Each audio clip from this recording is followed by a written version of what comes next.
خاندان سیدہ خدیجہ رضی اللہ تعالیٰ عنہا اور آقا صلی اللہ علیہ وآلہ وسلم کا گھر خوشیوں سے بھرا ہوا تھا۔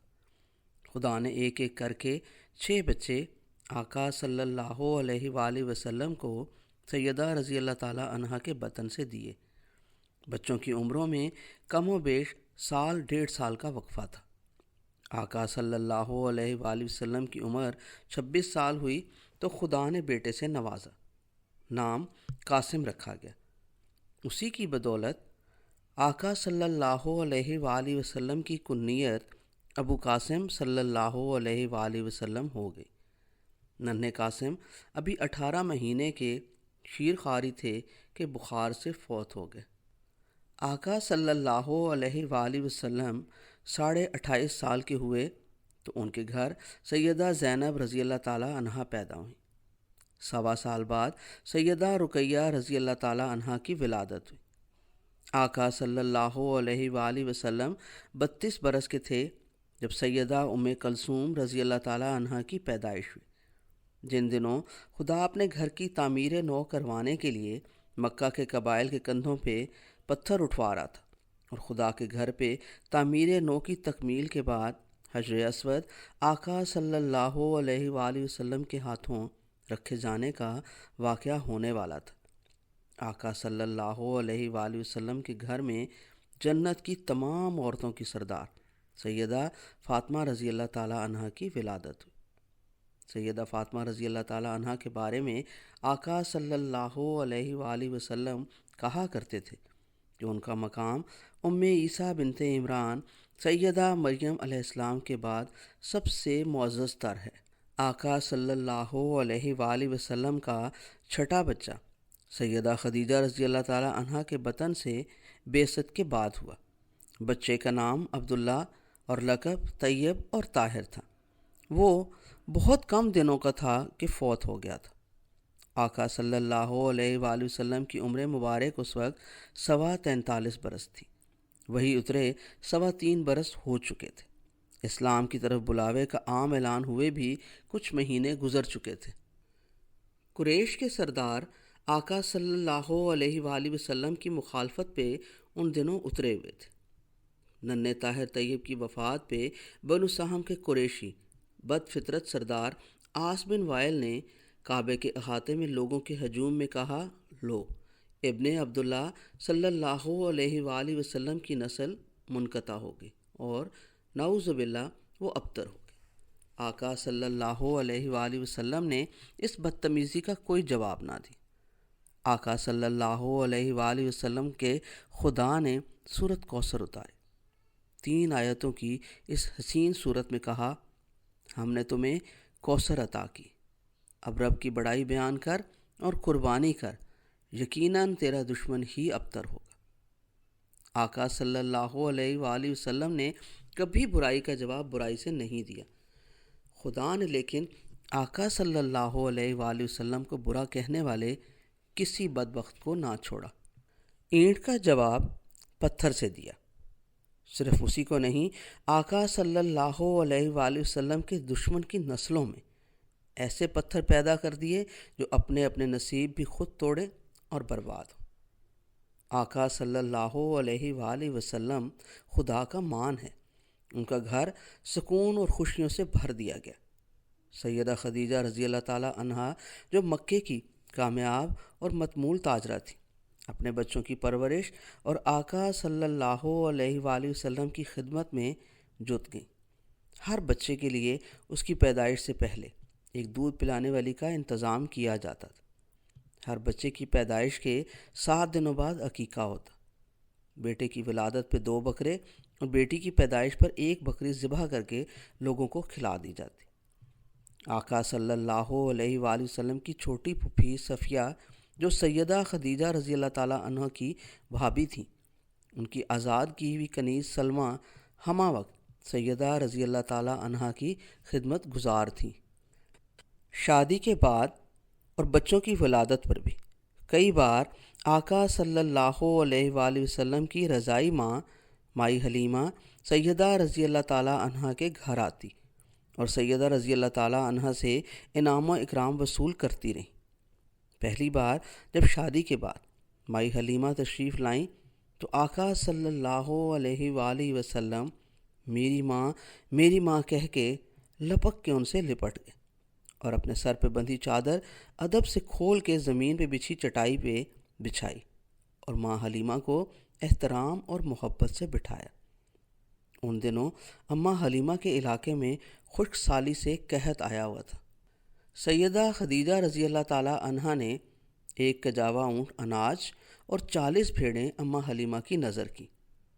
اماں حلیمہ بھی آقا صلی اللہ علیہ وآلہ وسلم کے گھر آتے ہوئے اپنی دسترس کے مطابق اپنے ہاتھ کی بنی ہوئی کوئی چٹائی یا اپنے چولہے پہ پکا ہوا کوئی پکوان لے کر آتی۔ آقا صلی اللہ علیہ وآلہ وسلم میری اماں کے ہاتھ کا لذیذ کھانا کہتے ہوئے بسم اللہ پڑھ کے کھانے لگتے۔ آقا صلی اللہ علیہ وآلہ وسلم کو بچپن میں اماں حلیمہ کے ہاتھوں پکے کھانوں کی پہچان تھی اور ان کا بہت احترام تھا۔ سیدہ رضی اللہ تعالیٰ عنہ کے گھر میں ان کے بھائیوں حکیم اور عوام کا اپنی بیویوں اور بچوں کے ساتھ آنا جانا رہتا تھا۔ عوام کی بیوی صفیہ آقا صلی اللہ علیہ وآلہ وسلم کی چھوٹی پھوپھی اور خالہ زاد بہن اور آقا صلی اللہ علیہ وآلہ وسلم کے ہم عمر چچا زاد بھائی اور دوست حمزہ کی ماں جائی بہن ہونے کے ناطے بہت قربت رکھتی تھیں۔ قاسم کی پیدائش کے دنوں میں صفیہ کے گھر بیٹا پیدا ہوا جس کا نام زبیر رکھا گیا۔ زبیر آقا صلی اللہ علیہ وآلہ وسلم کے سامنے کھیلتا بڑا ہوا۔ اسے دیکھ کے آقا صلی اللہ علیہ وآلہ وسلم کو اپنا مرحوم شیر خوار بیٹا قاسم یاد آتا اور آقا صلی اللہ علیہ وآلہ وسلم محبت سے زبیر بن عوام کو گلے سے چپکا لیتے۔ سیدہ کے بھائی حکیم کی بیٹی خولہ کی شادی نیک فطرت عثمان بن مظعون سے ہوئی، جو دنیا کے جھمیلوں سے الگ روحانی تصور میں کھوئے رہتے اور خدائے واحد کی جستجو میں لگے رہتے تھے۔ ان کی زندگی کم و بیش ایک راہب جیسی پاکیزہ تھی۔ سیدہ کی بہن حالہ بھی اکثر ادھر آتی اور اپنے بیٹے ابوالعاص کو بھی اپنے ساتھ لاتی۔ حالہ کا بیٹا سیدہ رضی اللہ تعالیٰ عنہا اور آقا صلی اللہ علیہ وآلہ وسلم کی بیٹی زینب سے چند سال بڑا تھا۔ بعد کے دنوں میں سیدہ زینب رضی اللہ تعالیٰ عنہا کی شادی اسی حالہ کے بیٹے ابوالعاص سے ہوئی تھی۔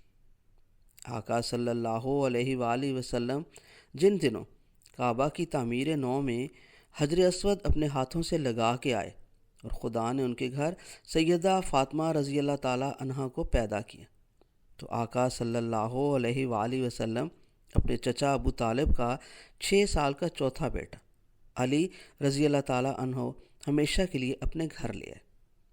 سردار ابو طالب کی بیٹیاں بھی 3 تھیں۔ عرب کے اس معاشرے میں 7-8 بچوں کا گھرانہ کوئی کثیر اولاد تصور نہ ہوتا تھا۔ یہ الگ بات ہے کہ سردار ابو طالب کعبہ کے متولی ہونے کے باعث ہر سال حج کے دنوں میں خدا کے گھر آئے ہزاروں مہمانوں کو پانی پلانے اور کھانا کھلانے کی ذمہ داری بھی نبھاتے تھے۔ اکثر کہنے والوں نے سردار ابو طالب کو کثیر اولاد ہونے کے باعث تنگ دست کہا ہے۔ سردار اپنی کثیر اولاد کے باعث تنگ دست نہ تھے، خدا کے کثیر مہمانوں کی بہتر آؤ بھگت کی وجہ سے مال و اسباب جمع نہ کر سکے۔ سردار کے دوسرے بھائی متمول زندگی گزار رہے تھے۔ سردار کا چھوٹا بھائی عباس جو آقا صلی اللہ علیہ وآلہ وسلم سے 3 سال بڑا تھا، سونے کے کاروبار اور سودی لین دین کی وجہ سے اچھا خاصا مالدار تھا۔ ایک بار آقا صلی اللہ علیہ وآلہ وسلم نے اپنے چچا عباس سے کہا کہ ہم چچا ابو طالب کے 2 بیٹوں کو اپنی پرورش میں لے لیتے، جیسے سردار نے ان دونوں کی پرورش کی تھی تاکہ آپسی اخوت بڑھے۔ چچا عباس راضی ہو گئے۔ دونوں سردار ابو طالب کی خدمت میں حاضر ہوئے اور مدعا بیان کیا۔ سردار ابو طالب نے کہا، عقیل کو تو میرے پاس رہنے دو، باقی تم فیصلہ کر لو۔ عقیل سے 10 سال چھوٹا جعفر تھا اور 16 سالہ جعفر سے چھوٹا 6 سالہ علی۔ عباس کاروباری آدمی تھا، شاید اس نے سوچا ہو کہ 16 سالہ لڑکا کاروبار میں ہاتھ بٹائے گا، اس نے جعفر کو مانگ لیا۔ آقا صلی اللہ علیہ وآلہ وسلم نے مسکراتے ہوئے سردار کے سب سے چھوٹے بیٹے 6 سالہ علی کے سر پہ محبت سے ہاتھ رکھ کے اسے گود میں اٹھا لیا۔ اس دن سے سیدہ خدیجہ رضی اللہ تعالیٰ عنہا اور آقا صلی اللہ علیہ وآلہ وسلم کے گھر میں ان کی 4 بچیوں کے ساتھ ایک ان کا نیا بیٹا علی بھی پرورش پانے لگا۔ انہی دنوں آقا صلی اللہ علیہ وآلہ وسلم کی والدہ سیدنا آمنہ رضی اللہ تعالیٰ عنہا کی خادمہ برکہ، جس کی کنیت ایمن تھی، وہ واپس آقا صلی اللہ علیہ وآلہ وسلم کے گھرانے سے آ ملی تھی۔ آقا صلی اللہ علیہ وآلہ وسلم کی والدہ کی وفات کے وقت مکہ اور یثرب کے درمیان ابوا کے ویرانے میں ایک صرف ایمن آقا صلی اللہ علیہ وآلہ وسلم کے ساتھ تھی۔ انہی نے سیدہ آمنہ رضی اللہ تعالیٰ عنہ کی زندگی کے آخری دنوں میں سفر اور بیماری میں خدمت کی تھی۔ انہی کے سامنے سیدہ آمنہ رضی اللہ تعالیٰ عنہ کی رحلت ہوئی تھی۔ انہی نے یثرب اور مکہ کے مسافروں سے مل کر سیدہ آمنہ کو لحد میں اتارا تھا۔ انہی کے ساتھ یتیم آقا صلی اللہ علیہ وآلہ وسلم اپنی ماں کی وفات کے بعد دکھ سے بھرے کرچی کرچی ہوئے بے بسی کی انتہا پہ 6 سال کی کم عمری میں ہفتہ بھر گرم ریتلے پتھریلے صحرا میں چلتے چلتے مکہ میں دادا عبد المطلب کے پاس آئے تھے۔ آقا صلی اللہ علیہ وآلہ وسلم کو ایمن سے جو انتہائی گہرا دلی تعلق تھا وہ کسی بیان سے باہر ہے۔ ایمن آقا صلی اللہ علیہ وآلہ وسلم سے 7 سال عمر میں بڑی تھی۔ آقا صلی اللہ علیہ وآلہ وسلم جب 35 برس کے تھے تو ایمن 42 سال کی تھی۔ ایمن کی شادی ایک بار پہلے ہو چکی تھی۔ اس شادی سے ایمن نام کی لڑکی بھی پیدا ہوئی تھی جو کم عمری میں فوت ہو گئی۔ جن سے شادی ہوئی تھی وہ یثرب کا آدمی تھا، وہ بھی مر گیا تو ایمن لوٹ آئی تھی۔ 24 سالہ زید رضی اللہ تعالیٰ عنہ اور 42 سالہ ایمن کی شادی ہو گئی۔ سیدنا زید رضی اللہ تعالیٰ عنہ نے آقا صلی اللہ علیہ وآلہ وسلم سے سن لیا تھا کہ دنیا میں چلتی پھرتی جنتی عورت ایمن ہے۔ شادی کے بعد وہ دونوں بھی سیدہ خدیجہ رضی اللہ تعالیٰ عنہا اور آقا صلی اللہ علیہ وآلہ وسلم کے ساتھ اسی بڑے 2 منزلہ گھر میں رہا کرتے تھے۔ ان کی شادی کے چند سال بعد سیدنا زید اور سیدہ ایمن کے گھر ایک خوبرو بچہ پیدا ہوا۔ اس کا نام اسامہ تھا۔ اسامہ آقا صلی اللہ علیہ وآلہ وسلم کے لیے ان کے پوتے کا درجہ رکھتا تھا۔ اکثر آقا صلی اللہ علیہ وآلہ وسلم اسامہ کو اپنے کندھوں پہ بٹھا کے کعبہ کے احاطے میں آ جاتے۔ قریش کے 10 قبائل میں بنو ہاشم اور بنو مطلب ایک ہی کنبہ گنے جاتے تھے۔ شاید اس کی وجہ یہ ہو کہ سردار مطلب نے اپنے بھائی ہاشم کی وفات کے بعد کعبہ کی تولیت اپنے گھر میں رکھنے کی بجائے یثرب سے ہاشم اور سلمہ کے بیٹے عبد المطلب کو لا کے اس کے حوالے کی تھی۔ انہیں اپنے بھتیجے عبد المطلب سے دلی پیار تھا اور عبد المطلب نے بھی ان کی محبت میں اپنا نام شیبہ چھوڑ کے ان کا غلام رہنا یعنی عبد المطلب کہلوانا پسند کر لیا تھا۔ غلامی ہر آقا کو جیت لیتی ہے، اس لیے انہوں نے اپنی اولاد کے لیے الگ سے بنو مطلب کی بجائے اپنے بھتیجے عبد المطلب اور اپنے بھائی بنو ہاشم کی پہچان ہی رہنے دی۔ بنو مطلب کو بنو ہاشم ہی میں شامل رکھا۔ قریش کے باقی 10 قبائل اپنی کثیر اولاد اور کثیر سرمایہ کی وجہ سے قریش میں امتیازی اور باوقار پہچان کی دوڑ میں لگے تھے۔ ان خاندانوں میں خاص طور پہ 2 خاندان اپنے خطیر سرمایہ اور کثیر جوان اولاد کی وجہ سے خود کو قریش قبائل کے سرپنچ سمجھتے تھے۔ ان میں ایک تو سیدنا ہاشم کے جڑواں بھائی عبد شمس کی اولاد بنو امیہ سے ابو سفیان بن حرب بن امیہ تھا، جو عمر میں آقا صلی اللہ علیہ وآلہ وسلم سے 2 سال بڑا تھا۔ اسی عبد شمس خاندان سے شیبہ اور عتبہ 2 بھائی تھے۔ عتبہ ابو سفیان بن حرب کا سسر تھا، ابو سفیان کی بیوی ہندا کا باپ۔ اسی عتبہ کا باپ ربیعہ تھا جو عبد شمس کا بیٹا تھا۔ شیبہ کی ماں آمنہ عبدالدار قبیلے سے تھی۔ ابو سفیان چمڑے اور تیل کا بیوپاری تھا۔ اونٹوں کے لمبے لمبے قافلے لے کر وہ مکہ سے شام کی طرف جایا کرتا تھا۔ کبھی اس کا قافلہ نہ جاتا تو وہ سیدہ رضی اللہ تعالیٰ عنہا کے قافلے میں اپنے اونٹ بھجوا دیتا۔ کبھی سیدہ رضی اللہ تعالیٰ عنہا کے تجارتی اونٹ ابو سفیان بن حرب کے قافلے کے ساتھ چلے جاتے۔ ایک بار یہ ہوا، آقا صلی اللہ علیہ وآلہ وسلم بھی ابو سفیان بن حرب کے قافلے میں تجارت کے لیے غزہ کی طرف گئے تھے۔ آقا صلی اللہ علیہ وآلہ وسلم کی بعثت کے بعد اسی ابو سفیان بن حرب نے آقا صلی اللہ علیہ وآلہ وسلم اور مسلمانوں کی حد درجہ مخالفت کرتے ہوئے اسلام کے خلاف تمام تر اہم جنگوں کی سربراہی کی۔ عبد شمس خاندان کی اسی لڑی امیہ کے بیٹے عاص کا پوتا عثمان بن عفان رضی اللہ تعالیٰ عنہ آقا صلی اللہ علیہ وآلہ وسلم سے حد درجہ محبت اور عقیدت رکھنے والا تھا۔ وہ اپنے پورے قبیلے میں سب سے خوبرو اور خوش شکل جوان تھا۔ عمر میں زید رضی اللہ تعالیٰ عنہ کا ہم عمر تھا۔ کاروبار میں آقا صلی اللہ علیہ وآلہ وسلم کے سب سے قریبی دوست ابو بکر کا ساتھی تھا۔ بعد میں اسے آقا صلی اللہ علیہ وآلہ وسلم کی دو بیٹیوں سیدہ رقیہ رضی اللہ تعالیٰ عنہا اور سیدہ ام کلثوم رضی اللہ تعالیٰ عنہا سے یکے بعد دیگرے شادی کرنے کا اعزاز حاصل ہوا۔ وہ مسلمانوں کا تیسرا خلیفہ بھی بنا۔ جہاں یہ مسلمانوں کا قوت بازو تھا، وہیں اس خاندان سے عتبہ بن ربیعہ، شیبہ بن ربیعہ، ولید بن عتبہ بن ابی معیط اور ابو سفیان جیسے دشمن رسول بھی تھے۔ قریش کا دوسرا سرپنچ قبیلہ بنو مخزوم تھا۔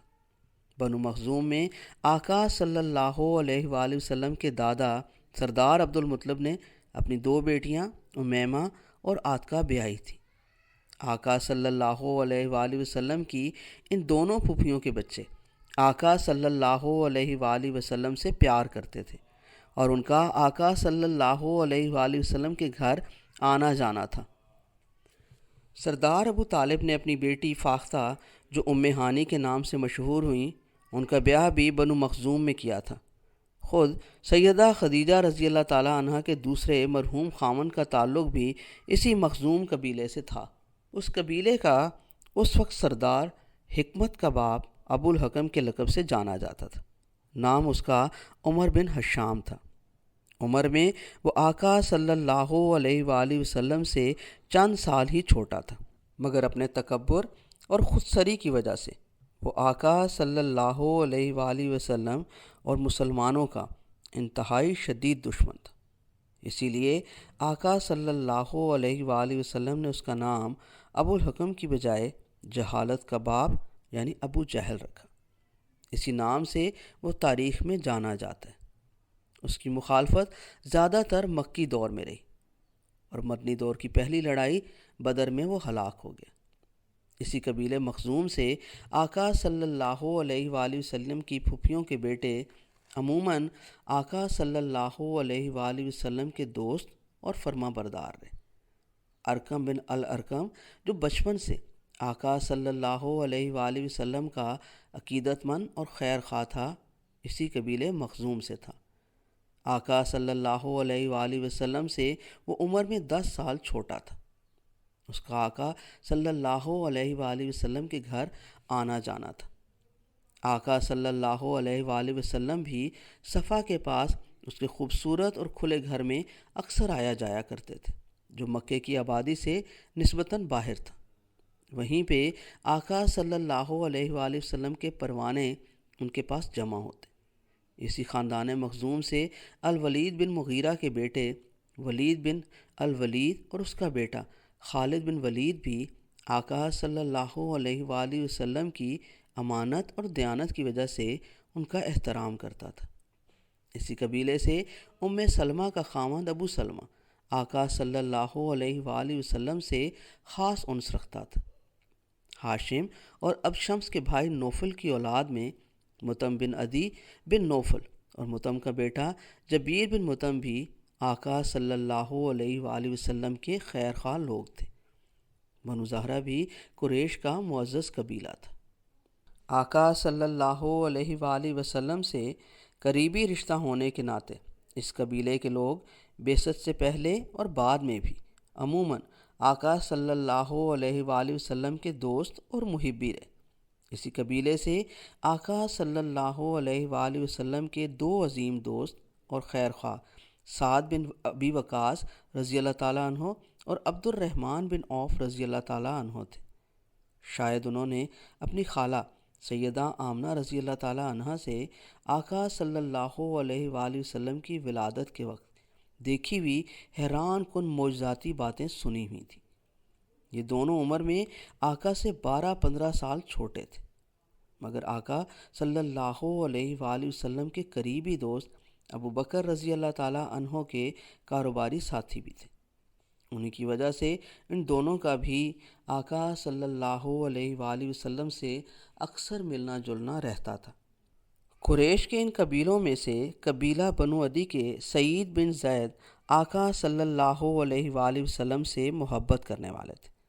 اسی قبیلے کے قریش کے سب سے قد آور اور شہ زور جوان عمر بن خطاب رضی اللہ تعالیٰ عنہ، جو آقا صلی اللہ علیہ وآلہ وسلم سے 14 سال عمر میں چھوٹے تھے، بعثت کے بعد شروع کے چند سالوں میں جہاں آقا صلی اللہ علیہ وآلہ وسلم کے دشمن تھے، وہیں مسلمان ہونے کے بعد آقا صلی اللہ علیہ وآلہ وسلم کے سب سے مضبوط بازو بنے اور اسلام کے دوسرے خلیفہ، جن کے 12 سالہ دور خلافت میں اس وقت کی تینوں بڑی سلطنتوں کو انہوں نے ایسا فتح کیا کہ وہ سب آج تک مکمل طور پر مسلمان ہیں۔ آقا صلی اللہ علیہ وآلہ وسلم کے دوستوں کی جہاں بات ہو تو آقا صلی اللہ علیہ وآلہ وسلم کے بچپن سے آخری سانس تک سب سے پیارے اور عظیم ترین دوست ابو بکر رضی اللہ تعالیٰ عنہ پہ بات ختم ہوتی ہے۔ نام ان کا عتیق تھا۔ قریش کے معزز قبیلے تیم سے ان کا تعلق تھا۔ اسی قبیلے سے جن کے ایک بڑے عبداللہ بن جدعان کے بڑے عالیشان گھر میں آقا صلی اللہ علیہ وآلہ وسلم نے 20 سال کی عمر میں مظلوموں کی حمایت کا حلف اٹھایا تھا۔ سیدنا ابو بکر رضی اللہ تعالیٰ عنہ کپڑے کا کاروبار کرتے تھے۔ کئی بار آقا صلی اللہ علیہ وآلہ وسلم ان کے ساتھ تجارتی قافلوں میں گئے۔ سیدنا ابو بکر رضی اللہ تعالیٰ عنہ کے قبیلے کے طلحہ بن عبداللہ بھی آقا صلی اللہ علیہ وآلہ وسلم کی دوستی کا دم بھرتے تھے۔ سیدنا ابو بکر رضی اللہ تعالیٰ عنہ پورے قریش میں ہی نہیں، خطۂ عرب کے زیادہ تر قبائل میں انتہائی عزت و آبرو کے ساتھ جانے اور پہچانے جاتے تھے۔ نسل در نسل قبائل اور قبیلوں کے شجرہ نسب کے عالم سمجھے جاتے تھے۔ صدق اور انصاف کی وجہ سے ایک امتیازی شان قریش میں رکھتے تھے۔ قریش باہمی جھگڑوں میں ابو بکر رضی اللہ تعالیٰ عنہ سے عموماً فیصلہ کروایا کرتے تھے، کیونکہ آقا صلی اللہ علیہ وآلہ وسلم کے بعد ابو بکر قریش میں صدیق کے لقب سے جانے جاتے تھے۔ سیدہ خدیجہ رضی اللہ تعالیٰ عنہا اور آقا صلی اللہ علیہ وآلہ وسلم کا گھر مکہ کے قریشی گھروں میں ایک معزز، استحکام بھرا، پرسکون آبرو مند گھرانہ تھا۔ قریش کے سب قبیلے آقا صلی اللہ علیہ وآلہ وسلم کی حیثیت میں آنے والے دنوں میں ان قریش کا سب سے قابل فخر اور ممتاز فرد سمجھتے تھے، جن کے منہ سے قریش کے کسی فرد نے کوئی جھوٹی بات نہ سنی تھی۔ کسی نے کسی کی غیبت کرتے آقا صلی اللہ علیہ وآلہ وسلم کو نہ سنا تھا۔ کسی سے آقا صلی اللہ علیہ وآلہ وسلم نے وعدہ کر کے وعدہ خلافی نہ کی تھی۔ ایک بار تو ایک کاروباری معاملے میں ایک قریشی نے آقا کو کعبہ کے پاس کھڑا رہنے کو کہا کہ میں جب تک آؤں آپ یہیں رکیے گا۔ وہ گھر جا کے بھول گیا، رات پڑ گئی، سو گیا۔ اگلے دن آقا صلی اللہ علیہ وآلہ وسلم کے گھر گیا تو پتہ چلا آقا صلی اللہ علیہ وآلہ وسلم رات گھر نہیں آئے۔ وہ بھاگا، حرم کے پاس اسی جگہ گیا جہاں اس نے آقا صلی اللہ علیہ وآلہ وسلم سے وعدہ لیا تھا ٹھہرنے کا، دیکھا تو آقا صلی اللہ علیہ وآلہ وسلم وہیں کھڑے تھے۔ آقا صلی اللہ علیہ وآلہ وسلم کے حسن اخلاق اور رواداری کے قصے مکہ میں شاعری کا بھی موضوع بنے۔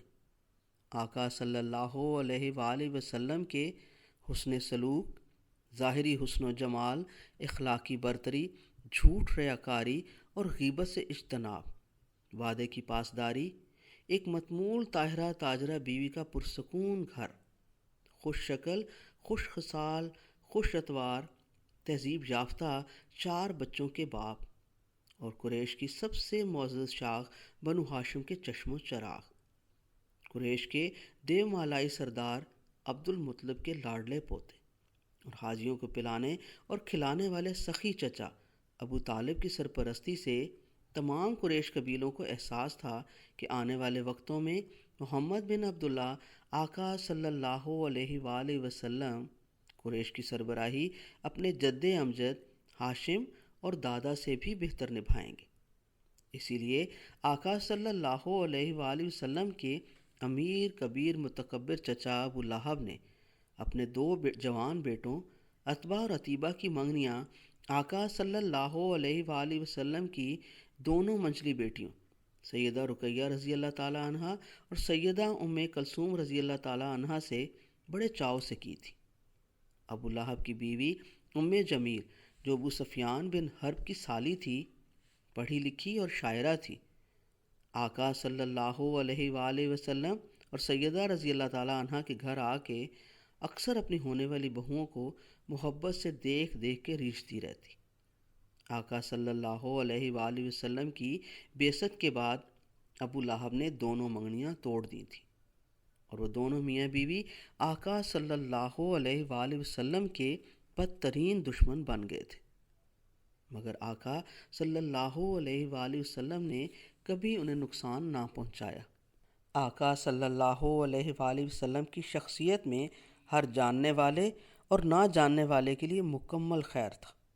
وہ سب کا بھلا چاہتے تھے، جو بھی ان سے مدد کا طلبگار ہوتا اس کی مدد فرماتے، مہمانوں کی ہر درجہ تواضع سے میزبانی کرتے، رشتہ داروں سے صلہ رحمی کرتے، کسی قرابت دار سے قطع تعلق نہ کرتے، ٹوٹے دلوں کو جوڑتے، روٹھوں کو مناتے، اور ہر قسم کے نفع نقصان سے بالا تر رہتے۔ آقا صلی اللہ علیہ وآلہ وسلم تمام تر لوگوں کے لیے سراپا رحمت اور امن تھے۔ ایک ہلکی سی مسکراہٹ ہر خاص و عام کے لیے ہر لمحے آقا صلی اللہ علیہ وآلہ وسلم کے رخ روشن کی روشنی ہوتی۔ اس مسکراہٹ کو دیکھ کے قریش مکہ کے شرفاء جہاں محظوظ ہوتے، وہیں قریش قبیلوں کے مجبور اور محکوم پردیسی غلاموں کے لیے آقا صلی اللہ علیہ وآلہ وسلم کی شخصیت میں ایک تابناک خواب جنم لیتا۔ مکہ کے سب غلام دل ہی دل میں اپنے نصیب سیدنا زید رضی اللہ تعالیٰ عنہ جیسے سوچا کرتے تھے۔ وہ سوچتے تھے کاش ہمارے آقا بھی آقا صلی اللہ علیہ وآلہ وسلم ہی ہوتے، ہمیں غلامی سے نکال کے اپنا بناتے، ہمارے محافظ اور وارث بنتے، ہمیں اپنا وارث کہتے، پھر ہم کتنے خوش نصیب غلام ہوتے، ایسے غلام جس پہ ہزاروں آزادی کی زندگیاں قربان۔